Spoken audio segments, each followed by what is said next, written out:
All right, good afternoon, everyone. I'm Amy Snowbuckner, Managing Director of Communications here at the City of Grand Rapids. I want to welcome you this afternoon.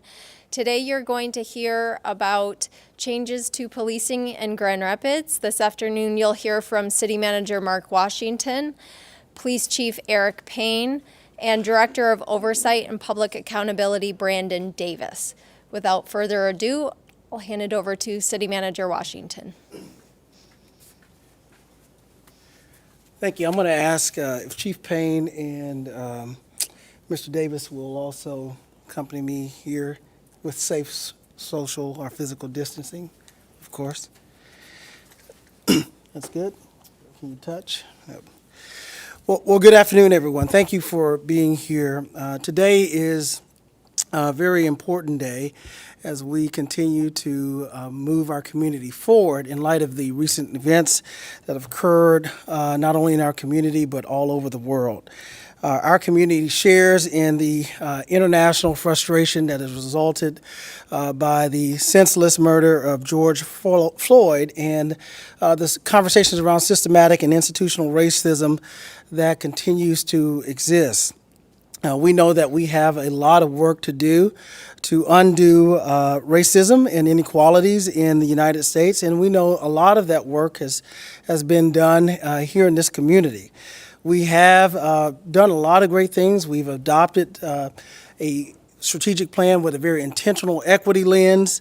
We've also implemented training for all of our departments and leaders, and we've revised policies within the police department to include the way that we interact with youth or the way that we police our community with foreign nationals or immigrants to focus on safety and not status, the way that we've ensured that crime is not reported with a bias base, as well as creating the Office of Oversight and Accountability to help the police department with transparency, as well as our equity office, hiring a new police chief that broke the glass ceiling of diversity and created second shift community officers, as well as updating our human rights ordinance and publishing our policies online that allows more transparency with our body cameras. This has all been done, co-created with community and great work by staff, and certainly with leadership from our elected leaders.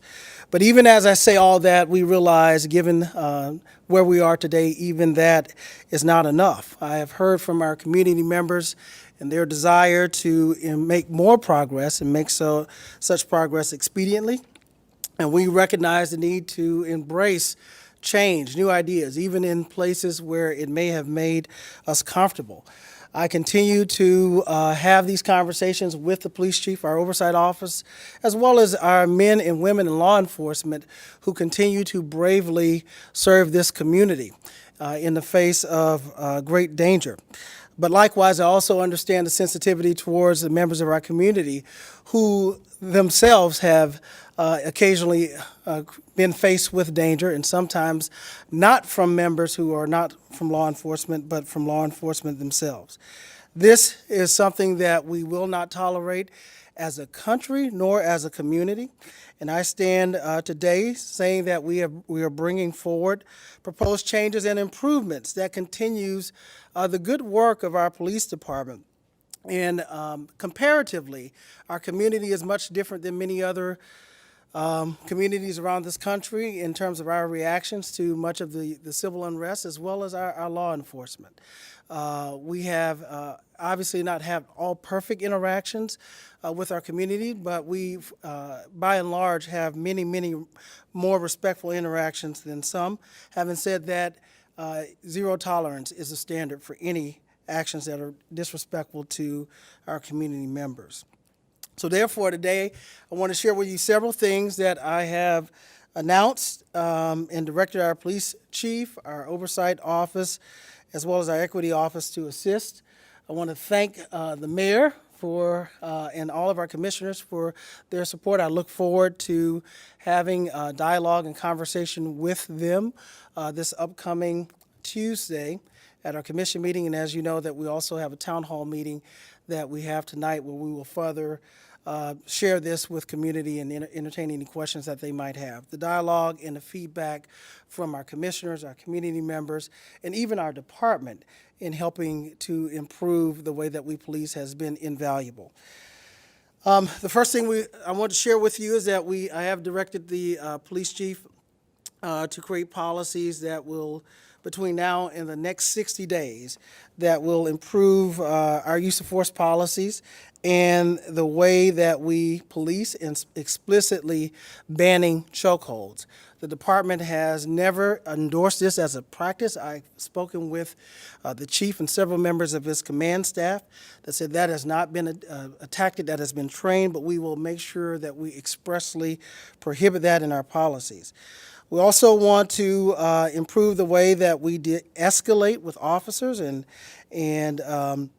making sure that they have make sure they announce when possible and communicating with their subjects and making sure they have the appropriate distance and whatever they can to minimize the use of force.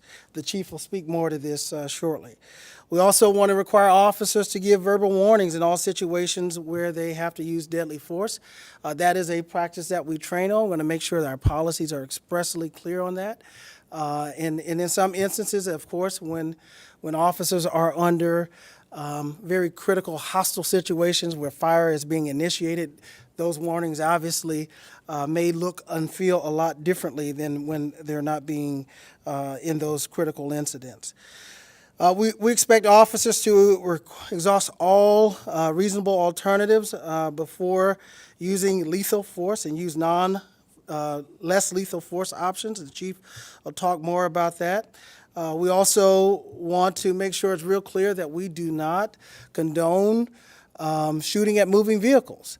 That is not a practice that we train upon, nor will we expect. However, the chief will talk about instances in which that may or may not occur. We also have heard the narrative around the country as well as locally about making sure that officers are transparent, and that is our practice. I think what I've heard is some complaints about officers in the community over the past week or so, particularly when they were in emergency response, that may have not always been identified when they were responding to the civil unrest. We are looking into that and seeing what has happened, but I do know that many officers were called off from their own time. Many have come from weddings, but we want to make sure that as a practice that moving forward that they are able to identify themselves at all times whenever they're in uniform and on duty. I have asked the Oversight Office to continue the review comprehensively of all the reports that have been made. I just want to be clear. I've been here a little over a year and a half, and I have not asked for one study to occur on the police department. Not brought in a consultant to study. The studies that were initiated had already occurred prior to my arrival. But what you'll note as what you've seen from the list of things that we've done, we have been about implementation. But having said that, I know that lots of great work, lots of studies have occurred, some at the request of even community members, some at the request of management. And what we want to do is give an accountability of all the studies, the recommendations, the status of all of that work. And our Oversight Office is working very diligently to move that forward and get us a report in the next 30 days. We also talked about making structural changes in the police department consistent with the deployment study. This is something that we are happy to continue. This has been a little challenging this year. We're in the middle of not only a global pandemic, but also this national moment of civil unrest, but also economic contraction. So we're in the middle of a recession. So resources are very, very strained. And many of you know, we had to make sizable adjustments in our budget, and we hope that will be enough with the elimination of about $22 million. But having said that, we still try to find ways to redeploy officers. We deployed both police officers and firefighters to assist in the response with our homeless community without adding an additional position to the budget. But we're also going to look at finding other ways to improve in areas where we know the police department needs to get additional resources, such as communications. There's not a civilian trained person to help in the department's communications. We have a sworn officer. They do a great job with the resources that we have, but we know that we can improve upon the way that we communicate and engage if we had someone embedded as a civilian in that department. As well as perhaps we've talked about having more senior administrative staff to assist the chief with some of the administrative details in the department. So those are some of the things that we will be looking forward to doing as we continue the deployment study. We committed earlier this week to establish a police advisory council that provides feedback to the chief and the city on how to police. The oversight office will also be heavily involved. I've asked for appointments. I've asked Mr. Davis to provide 3 names, and the chiefs to provide 3 names, and for those members to get together in that group to assist in identifying additional people that will be provide another venue for the police chief to have community voice, community lens as he makes decisions regarding his department.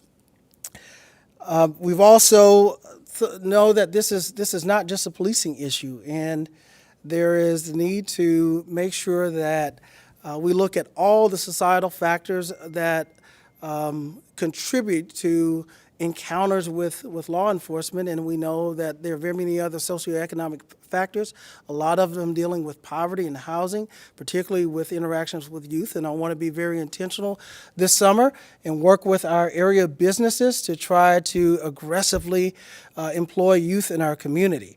And I am not ready to unveil that number, but it will be exponentially greater than the number that we had last year, and hopefully by the end of the week we can have more conversations around what that looks like in a very robust youth summer employment program. We know that we have a lot of amenities that are not open for our kids, and we just want to make sure that they're positively engaged, and as well as that we help with economic equality as much as possible. This is in addition to the other great work that we're doing with economic development and helping small businesses as well as job creation. But this is challenging as we find ourselves in the middle of this economic recession. We also want to continue to collaborate with other community organizations and make sure that they assist in providing awareness and support outside the organization. We're going to do training with our employees, but there's a lot of awareness and training that has to occur with us creating allies around the need to promote social justice. I don't think I mentioned earlier the other expectation of officers and their duty to intervene if they see something that is being done inappropriately by a member of the city or a member of the department. That expectation is not only for police officers, but for all employees. If they see something, they should say something and report it. But we're asking for officer cooperation just like the officers are asking for community cooperation if they see something wrong. And I think that's consistent with how we train and have trained in the past, and the chief can speak more about that. I'll just highlight a few others and ask the chief and Mr. Davis to come forth and comment. We're going to continue to partner with other organizations in trying to increase the diversity of our department. We know that the more people that we can have inside the police department that's reflective of the community, the better it is for our community. We know that with diverse voices and diverse views, there's always better outcomes. And so the chief has agreed to partner with not only our internal resources from our HR department, equity office, oversight office, but to have a more effective engagement with school district, our community colleges, universities, to make sure that we can increase better hiring outcomes. So these are but a few of the things that we're doing now. There are other things that have been requested. I know that specifically you have others. There's petitions going around some of the good work from the Urban Core Collective, NACP, as well as Link Up, about asking us to do some additional things. Some of them I've mentioned, but there are other things that are going to require a lot more vetting and consideration, such as the request to open up our labor negotiations to the public.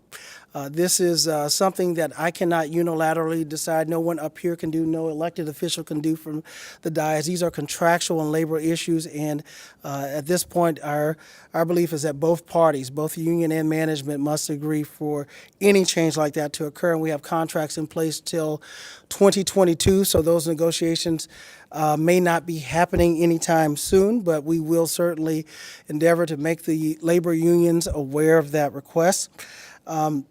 The other request I know that the community has asked about is the expansion of our subpoena power among our Civilian Appeal Board, and I have asked our city attorney, Ms. Hitchcock, who is here, is available for any comments that she cares to have on the matter, to opine on that legally, as well as the request on the status of the Michigan Department of Civil Rights. We are in conversations with them. They have an ongoing investigation, and I will defer any comment on that to our city attorney as well.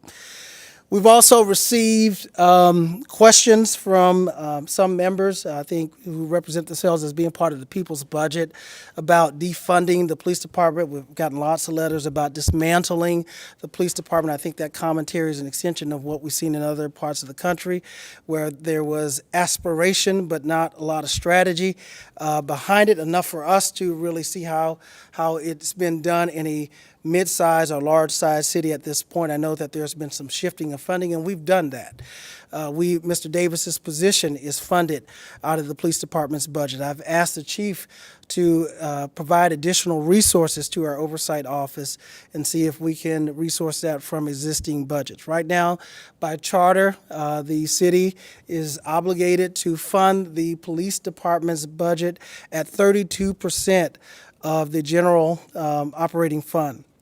And as we recently adopted our budget on May 21st, we have complied with that. The department is above that funding level, and so any deliberations or considerations around funding would require much more than my consideration over a one-week period, and will require the careful thought of our finance, fiscal staff, our CFO, as well as commissioners, as we make these very serious, weighty financial policy decisions in the middle of economic contraction, as well as the call for more police resources for safety. We released yesterday some of the preliminary costs for the response over the past week since last Saturday, and that total cost now, what was preliminary around north of $400,000, is almost $2 million, and about $500,000 of that was related to overtime from various departments, not all from police. So as you can see, there is a lot of work that we have to do. I hope that you will see that we are determined and committed to do the work that's necessary to bring forth progress. And it is work that is going to require a lot of collaboration from not only the management of our organization, the employees in the department, the leaders among our labor group, as well as the elected officials. We all have to, as well as community, we all have to find a way to do this important work together. So with that, I want to now defer to the police chief and then ask our oversight officer if he has any additional comments. Thank you, City Manager. Unfortunately, we have to start out, again, acknowledging the murder of George Floyd, and that's a very unfortunate incident that occurred, not in this community, but it reflects on law enforcement and law enforcement across the nation. So the tragic death of George Floyd cannot be in vain. So changes have to be made across the country in law enforcement and how we're doing things. City Manager outlined a number of things. Some of the things we have already trained in, such as chokeholds. That has never been a trained technique since I've been in the department for any of us to utilize. We need to put that in the policy so it's very clear that it's not allowed. There are shooting at cars. That is not a trained technique.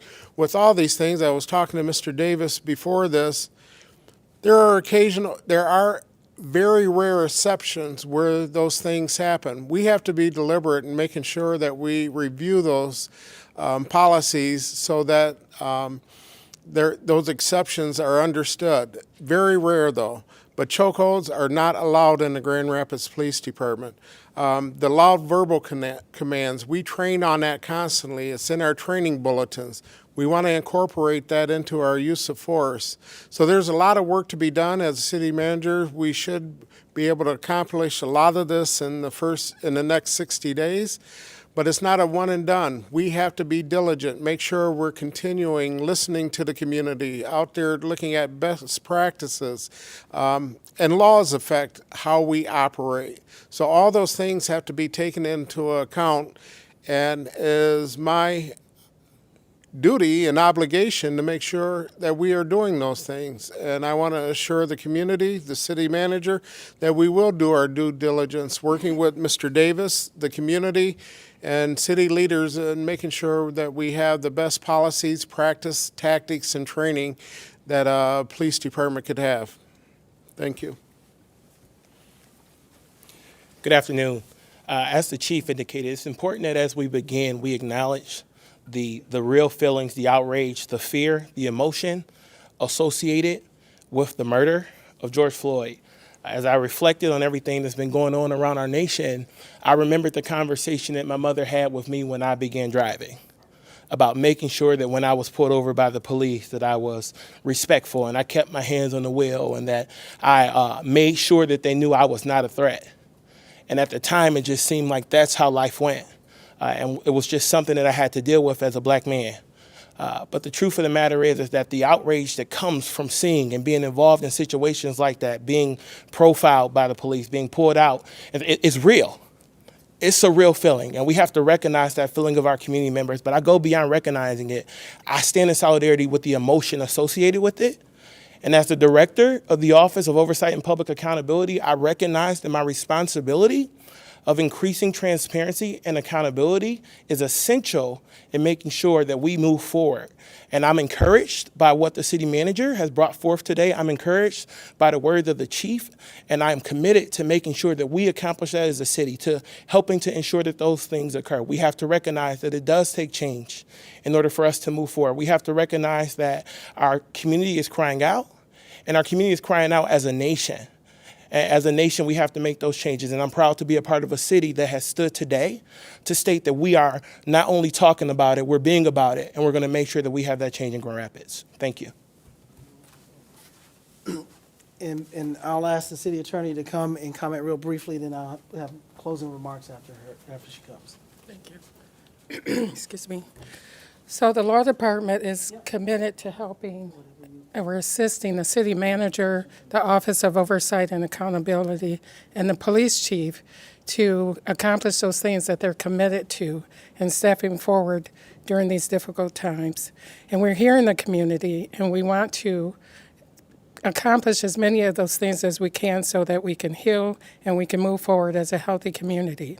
We've been asked about subpoena power. We've been requested by the Director of Oversight and Accountability to look into whether or not we can have subpoena power. We can do that. It'll take some work, legislative work, but it's something that can be done, and we're having those discussions. The other thing that we've been asked about is the proposal from the Michigan Department of Civil Rights. So we have cooperated with the Michigan Department of Civil Rights. Everything that they've asked us to supply, we've supplied that. We spent many hours, provided many documents.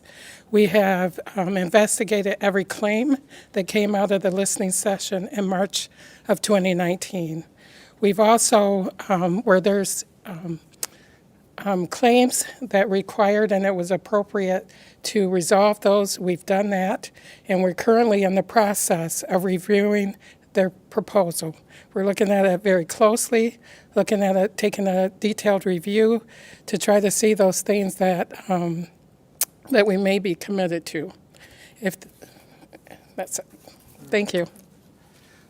Okay, again, I thank you for coming, and I really appreciate the commitment from everyone who's up here, from all the employees, from all the citizens. And I see, as city manager, my responsibility is to be concerned about the welfare, the safety, the health of this community, but also the health of the employees in this organization. And I will continue to look after every member of this community to make sure it is inclusive as possible. But also I have a responsibility to look after every department in this organization. And so I can't speak to the police department like it's some other department in some other community. That is a department of the city, and those are my employees. They are no different than the employees in the fire department, no different than employees in the budget department, no different than employees in the oversight office. So I care deeply about all of our employees, but I also hold accountable all of our employees. So they're no different in terms of how we treat them from any other employees. We expect accountability. However, I am aware that there is a heightened sense of urgency that surrounds the police department that's very different from any other department that we have. And I think those employees know that as well. And the ones that I have talked to, the ones that I have seen, do have a desire to serve this community. And I know that you will see what we've seen today are things that we put on paper. Things will change when not only do we put things on paper, but when people's hearts and minds start to change.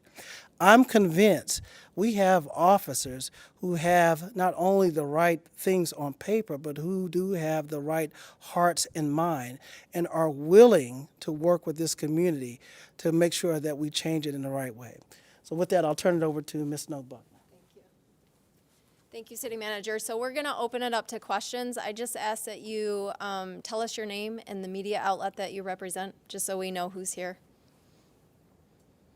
I'm Jacqueline with Wood TV. There was that viral video that prompted the internal investigation from the May 30th protest when an officer shot a canister at a protester. Has that investigation been concluded, and if so, what's the outcome? So the chief go first. Yep. There you are, Chief.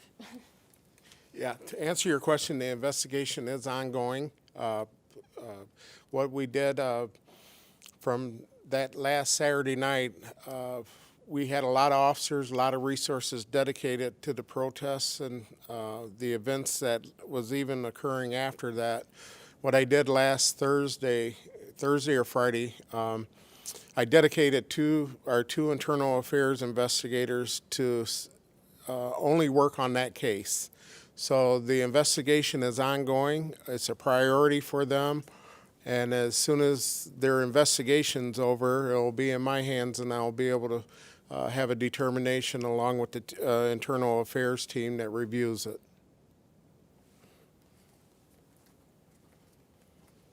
I'm with M Live, John Tunison speaking.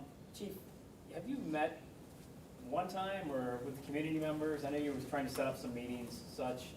Did any of these recommendations today come from those, or are these separate?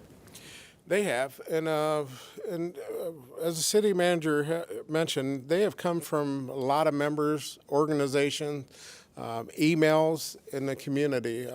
In fact, when I'm done here, I have a group waiting for me right now to go and meet with them from last Wednesday protest rally. So we're listening. I hear people.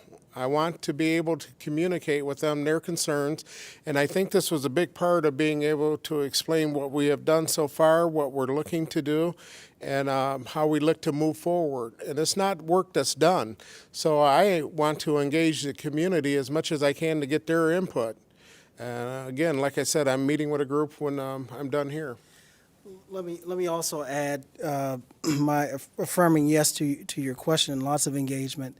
And when we started last week with the town hall, we started meeting immediately after. We started doing the policy work last Tuesday with the city commission after we were doing just response and recovery, talking about what things can we do to try to improve policing outcomes. And if you recall, we only started with a list of 10 or so things from last Tuesday. And based on the engagement that we've had, based on the additional engagement that I've had with city commissioners, I'm meeting with them individually, based on additional engagement we've had with community members, based on the engagement that we've had with town hall meetings, and based on the calls that have come in the letters, that is what democracy is, when you have the voices of the many. And I know that there was a lot of frustration early on that just wanted us to come out and make change immediately, and we could do that, and I have no problem. But this is about being inclusive, and if we're saying we value equity and inclusion, then part of that for me is being intentional and not listening to the first voice or not listening to the last voice. But when I make a decision as city manager, I want to make as much of an informed decision as possible. And unless it is something that I have to decide on right away, I want to make sure that we give it the due diligence that's needed, because there are some decisions, once you make it, you can't walk it back. And these are such that the stakes are just too high. So I think that we have listened appropriately. We're going to do some additional listening tonight. What you might see on Tuesday may be a modification of some of the things that we said today. But we want to share these comments tonight, or our progress tonight, so that people can see this is not just about playing City Hall and having meetings just to have meetings, but we're actually trying to do real policy work. Real policy work is hard. Real policy work is uncomfortable, but it's also, the reality is, we work in government. So this is not a dictatorship where one person gets to decide all the funding, everything. That we have to make this community-based. And I have accountability to elected leaders that are deserving of a policy discussion as well, that I'm sure that many of them are looking forward to on this coming Tuesday. But most of what we highlighted today that I'm able to do are operational changes, are within my charter responsibility as city manager and within the police chief's responsibility to execute as department director, as well as the oversight office. Thanks, City Manager. I know Chief is trying to get to that meeting he talked about, so we have time for one or two more questions. Yeah, there we go. Angela McCall from I-17. I know that you guys have listed out all of these different, lengthy list of different policies and things that you want to update as you move forward, but obviously you guys recruit a lot from police academies. And so my question for you guys is, how are you guys working with those police academies so that those new cops that come in are trained in this regard, and that there's not a disconnect between departments and the training that they're receiving before they come to you guys? Part of MCOs, one of the things that they're trying to establish is some of the training that we would look to do that involves unbiased policing and different things like that. Once they're out of the academy, we have them 8 weeks in-house, where we go through our policies, procedures, and we provide them with ethics training. Just every training that any officer has that we have on staff now, they receive that additional training, and they're given the expectations. They have to sign off that they understand that this is what is expected of them. So that's what we do with all of our new hires that come in. We don't just take them from the academy and put them out on the street. We have them 8 weeks in-house, and then I believe our field training program is 16 weeks. They're in a year's probation, which is also part of it, where we evaluate how they're adapting to that training. And it's only after that year, if they meet the qualifications that have been set up in the academy, the training we've provided, that they meet their probation. So it's an ongoing process. Oops, excuse me, sir. Was there one more question? No? All right. Thank you so much for being here.